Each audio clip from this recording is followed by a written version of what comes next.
Bonjour les amis, bienvenue sur ce nouvel épisode de mon podcast Se libérer du passé pour pouvoir dire oui à la vie. Cet épisode numéro 6, je l'ai intitulé de la dépendance affective ou la dépendance amoureuse.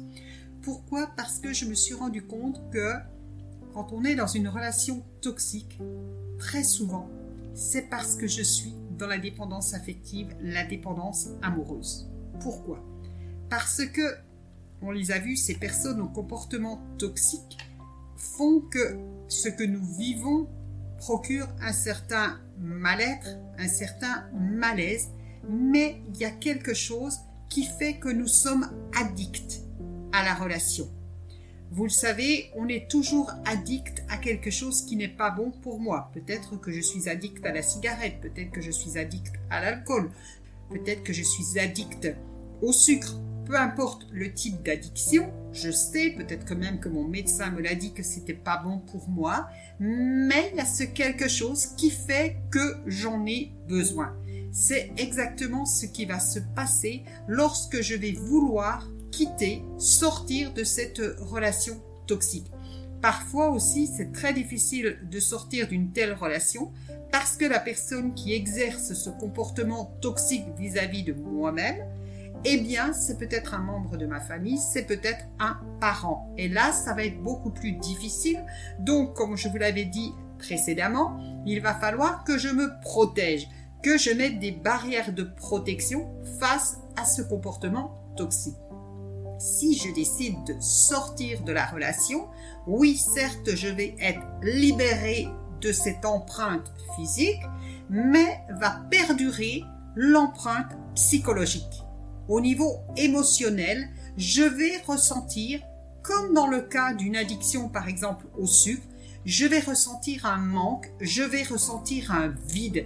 Et pour moi, ça va être tout à fait insoutenable, inconfortable. Je vais vraiment avoir ce besoin au fond de moi. Pourquoi ? Parce que quand je suis dans la dépendance affective ou la dépendance amoureuse, je crois, je suis sûre, j'ai la certitude, voire la conviction que je ne peux pas être heureux, heureuse sans l'autre, que j'ai besoin de cette tierce personne pour exister. Bien évidemment, je vais aller chercher à l'extérieur ce semblant d'amour, cette reconnaissance, et je suis prête à tout pour ça. Je vais me prouver que je peux séduire, donc je vais satisfaire les besoins des autres, je vais carrément oublier les miens, je vais m'effacer, on l'a vu, le profil de la personne qui est dominée, et petit à petit, je peux même aller jusqu'à la dépersonnalisation du soi. Et ce qui va se passer, je vais m'accrocher à cet autre, même si je sais que son comportement n'est pas bon pour moi. Je m'accroche parce que je suis persuadée que sans l'autre, je ne peux pas vivre. C'est-à-dire que j'ai au fond de moi cette carence en amour. J'ai une très faible estime de moi. Je ne m'aime pas assez. J'ai une mauvaise image de moi et par conséquent, je vais énormément manquer de confiance en moi. Et quand là, je me dis que je vais quitter la relation et que je vais me retrouver seule, oh là là, que ça fait peur. D'autant plus que l'inconscient a horreur du vide et il va tout faire pour le combler. Et ce qui est important de savoir aussi, c'est que même cette relation toxique dans laquelle je vis peut-être depuis plusieurs mois, peut-être même depuis plusieurs années, voire des décennies, même si elle engendre de la souffrance, eh bien pour mon cerveau, c'est une zone de confort parce que c'est une zone de vécu. C'est-à-dire que pour moi, c'est quelque chose que j'ai l'habitude de vivre, je suis accoutumée à ceci, même si c'est de la souffrance. À partir du moment où je vais décider de prendre de la distance ou carrément de me débarrasser de cette relation, je vais démarrer ce qu'on appelle une cure de désintox, exactement de la même façon que si, par exemple, je devais me désintoxiquer de l'alcool. Donc, je vais devoir supporter ce sevrage émotionnel. Et ça va être très très dur parce qu'il va y avoir ce vide, ce manque à l'intérieur de moi qui va être tout à fait inconfortable, insupportable et je vais avoir besoin de le combler. Et parfois, Vous le savez, quand on subit une cure de désintox, c'est pas rare que l'on fasse des rechutes. Pourquoi? Parce que c'est invivable, c'est insoutenable. J'ai besoin de cette substance, j'ai besoin de cette personne pour continuer à vivre. Alors déjà, si vous êtes en ce moment même dans cette phase, dans ce sevrage émotionnel, une chose à comprendre, c'est surtout n'ayez pas honte si vous rechutez. Pourquoi? Parce que ça fait partie du processus. Et généralement, quand on rechute, eh bien, c'est parce que l'on est en état de faiblesse. Peut-être que on est en train de vivre quelque chose de douloureux, peut-être la perte d'un être cher, peut-être un licenciement, quelque chose, une séparation, quelque chose qui est venu s'ajouter à ce que je vis déjà et ça devient tellement insupportable, c'est la goutte d'eau qui fait déborder le vase et là je vais retourner, comme l'alcoolique le ferait, reprendre un verre. Moi, il se peut bien que je fasse machine arrière et que je reparte dans cette relation. Donc déjà, ne pas en avoir honte, c'est vraiment important de le comprendre, ça fait partie du processus, même si je dois m'y prendre à plusieurs reprises. Il y aura bien un moment donné où je vais comprendre que vraiment cette relation est néfaste pour moi, pour ma santé psychique et ma santé physique. Il y a une chanson qui illustre très bien ceci dans le cas de la dépendance amoureuse. Vous l'avez déjà toute entendue. Cette chanson, elle date des années 1970. Elle a exactement 50 ans. Et c'est Serge Lama, Je suis malade. Dans cette chanson, Serge Lama illustre très bien ce que la personne vit. Quand elle dit, comme dans un dortoir, je suis tout seul. Ça veut dire qu'il y a ce sentiment de solitude, ce sentiment d'abandon. Comme à un rocher, je m'accroche. Après, il dit, cet amour me tue parce que je peux pas vivre sans. Quand tu t'en vas, j'ai l'impression de mourir. Tu arrives, on ne sait jamais quand. Tu repars, on ne sait jamais où. Là, on pense que c'est vraiment une personne qui est en train de fixer les règles du jeu. Voilà, c'est vraiment ce sentiment d'abandon, hein, comme un orphelin dans un dortoir. Ça veut dire, je suis seule, j'ai de la tristesse plein le cœur. Avant, j'avais du talent, avant ta peau. Ça veut dire, là, on sent la dévalorisation. Je suis fatiguée, épuisée de faire semblant. Donc là, on sent le mal-être. On peut penser que dans cette chanson, Serge Lama s'adresse, je pense, à une personne qui exerce des mécanismes pervers narcissiques, on l'a vu, ce sont les rois de la toxicité, qui peuvent aller jusqu'à la destruction, parce que on est persuadé que cette personne, eh bien, c'est notre carburant, on en a besoin. Alors que l'unique carburant, dont nous avons besoin, c'est vraiment l'amour de soi. C'est quelque chose qui est fondamental, que l'on doit comprendre, parce que cet amour de soi, c'est comme si vous preniez votre véhicule, que vous décidez de partir en vacances, vous avez 800-900 km à faire. À un moment donné, même si vous avez fait le plein avant de partir, vous allez être dans l'obligation de remettre du carburant dans votre véhicule, sinon vous allez tomber en panne sèche. Eh bien, c'est exactement ce qui se passe avec ces personnes qui sont dans la dépendance affective. Au lieu de remplir ce carburant à l'intérieur d'elles-mêmes, elles vont donner toujours plus pour les autres, pour avoir cet amour. Au final, elles ne l'ont pas, c'est même pas un semblant d'amour, souvent elles n'ont rien, et quelque part elles arrivent en panne sèche parce qu'elles n'ont pas rempli leur propre réservoir d'amour. Ce qu'on doit comprendre quand on est dans la dépendance affective, que le plus important, ce n'est pas d'être aimé, mais c'est de s'aimer. Alors ça, c'est vraiment important de comprendre qu'à un moment donné, quand je vais devoir me séparer de cette personne au comportement toxique parce que pour moi c'est plus vivable, peut-être que mon corps m'a envoyé d'importants signaux d'alarme, je vais obligatoirement passer par cette période de sevrage émotionnel. Cette période, on peut l'appeler aussi une période transitoire, c'est une période d'entre-deux, c'est-à-dire que vous sortez de cette situation A de mal-être et que vous voulez aller vers cette situation B de bien-être, vous voulez retrouver la joie de vivre, vous voulez retrouver votre liberté, votre sérénité, mais vous n'êtes pas complètement sorti de votre situation A. Il y aura plusieurs choses à faire et vous allez ressentir ce manque, ce vide à l'intérieur de vous qui va générer bien évidemment de l'anxiété, de l'angoisse. Et il y a deux pièges. Deux pièges, eh bien le premier, c'est que vous pouvez prendre une décision irrationnelle et vous rendre compte quelque temps plus tard, eh bien que vous avez fait une erreur. Prenons l'exemple, par exemple, vous êtes dans votre travail, vous avez une collègue ou un chef qui est odieux avec vous, qui vous dévalorise sans cesse, qui vous donne des tonnes de travail, vous êtes à la limite du burn-out, tout le travail que vous faites n'est jamais bien, vous n'en faites jamais assez et vous n'en pouvez plus. Vous vous dites, il faut que je parte parce que sinon ça va pas le faire, quoi. Je sais pas ce qui va m'arriver, voilà.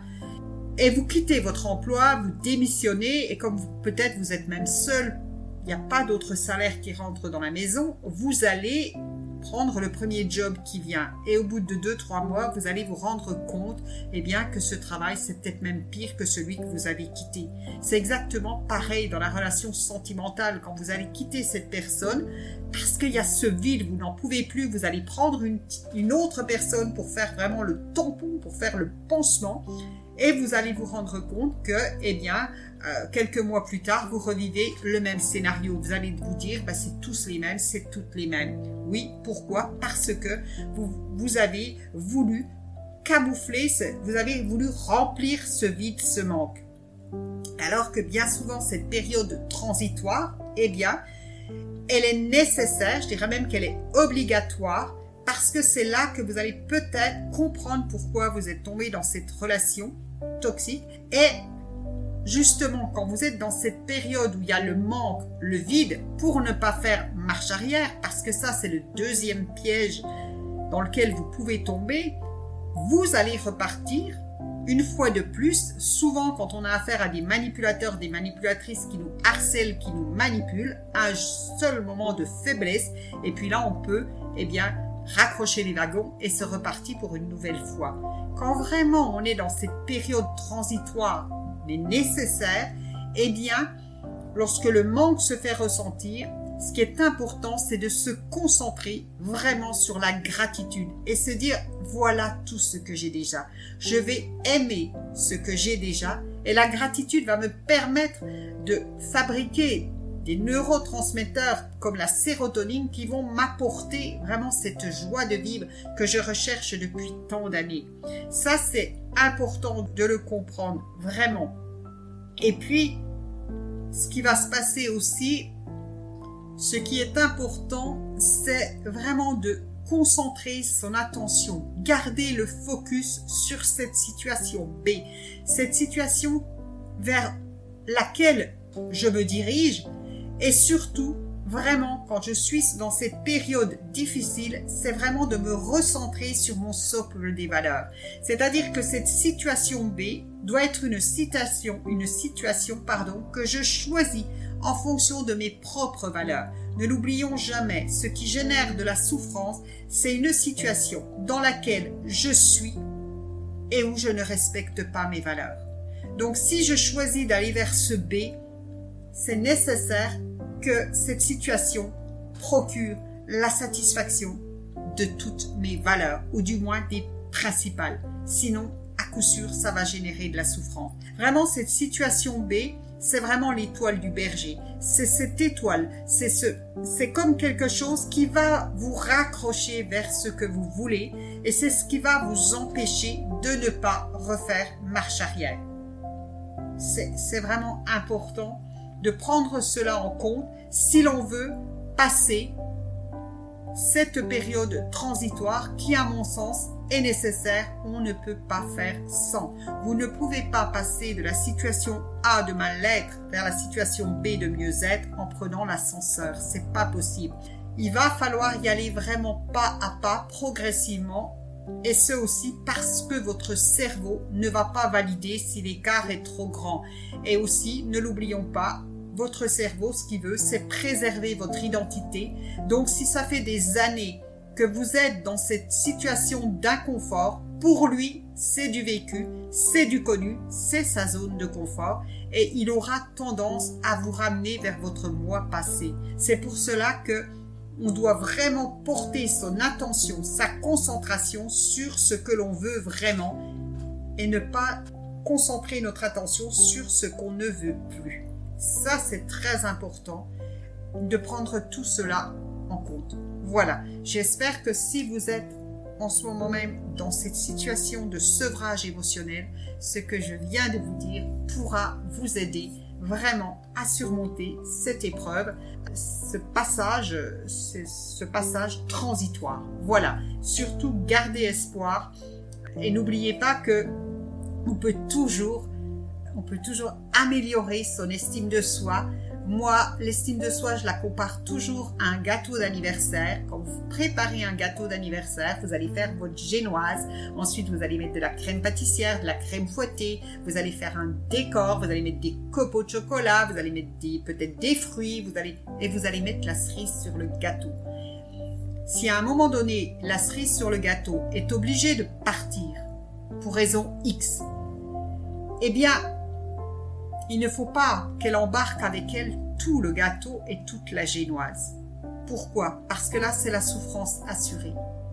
Comment faire pour qu'elle n'embarque pas avec elle toute la génoise? Eh bien, c'est notre travail de faire une belle génoise qui a bien relevé. Généralement, quand on manque d'amour de soi, eh bien, on oublie de mettre l'ingrédient principal qui est la levure.